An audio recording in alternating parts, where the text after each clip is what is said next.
Jeffrey Epstein wasn't just a billionaire. He wasn't just a financier. And he wasn't just another criminal headline. He was connected to presidents, royalty, billionaires, scientists, celebrities. And when he died inside one of the most secure federal detention facilities in the United States, the official answer raised more questions than it resolved. This is the story of Jeffrey Epstein and the details that still don't add up. Jeffrey Epstein built his reputation as a man who seemed to appear out of nowhere. No college degree in finance, no clear track record of Wall Street success. Yet somehow, he became incredibly wealthy. He surrounded himself with powerful figures. Former President Bill Clinton, Prince Andrew, tech leaders, academics. His properties were legendary. A Manhattan mansion worth tens of millions, a private island in the Caribbean, a sprawling estate in Florida. But beneath the wealth and the connections was something darker. In 2005, allegations surfaced in Florida. A teenage girl told police she had been paid for a massage at Epstein's home. That single report opened the door to dozens of similar accusations.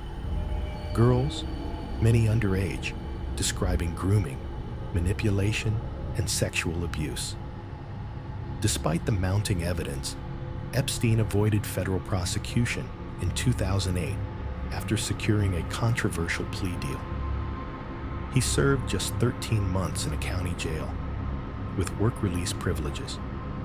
Many victims felt justice had been denied. Then, in July 2019, everything changed. Federal agents arrested Jeffrey Epstein at Teterboro Airport in New Jersey.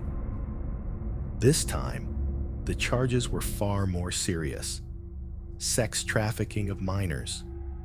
Prosecutors described a years-long operation involving underage girls recruited and abused at his properties in New York and Florida.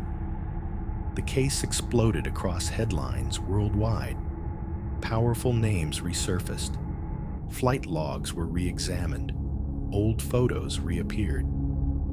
Suddenly, Epstein wasn't just a disgraced financier. He was at the center of one of the most disturbing and high-profile criminal investigations in modern history. He was denied bail and sent to the Metropolitan Correctional Center in Manhattan. And that's where things take a turn.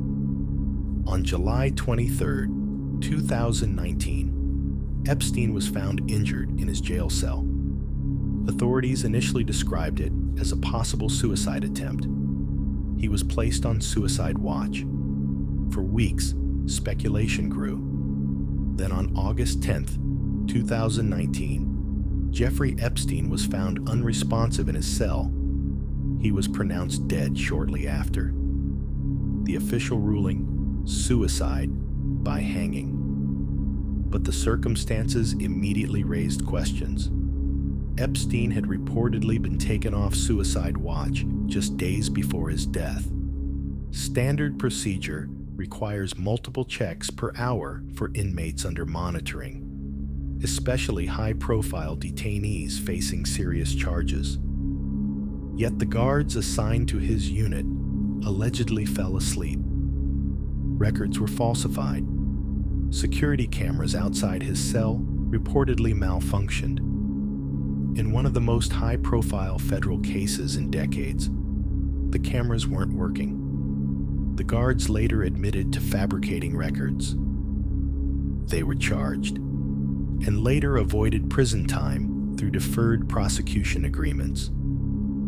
The medical examiner ruled the death a suicide, but a forensic pathologist hired by Epstein's family publicly stated the neck injuries were more consistent with homicide than suicide.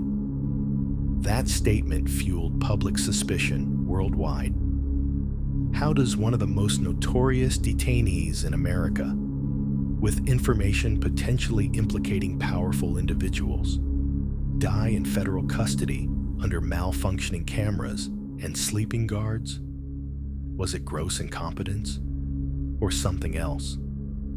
Attorney General William Barr at the time called it a perfect storm of screw-ups. But critics argued it was more than that. Epstein's death ended the criminal case against him, but not the investigation into his network. His associate, Ghislaine Maxwell, was later convicted for her role in recruiting and grooming underage girls. Yet many still ask, who else knew? Who else participated? Why did no major clients face charges? And perhaps the biggest question of all, did Jeffrey Epstein truly take his own life? Or did his death prevent something much larger from coming to light? Years later, the phrase "Epstein didn't kill himself" became a cultural shorthand for distrust in official narratives. It appeared on social media, television broadcasts, even political commentary. But beyond the memes and speculation lies something more serious. A man accused of trafficking minors for years died before standing trial.